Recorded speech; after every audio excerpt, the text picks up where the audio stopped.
जय माँ तारिणी रुद्राक्ष study point को मुझे आपको स्वागत जनाऊँगी।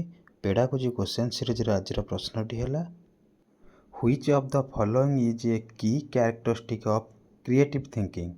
निम्नोक्त मध्यरु केउटा सृजनशील चिंतनर एक उपादान अटे।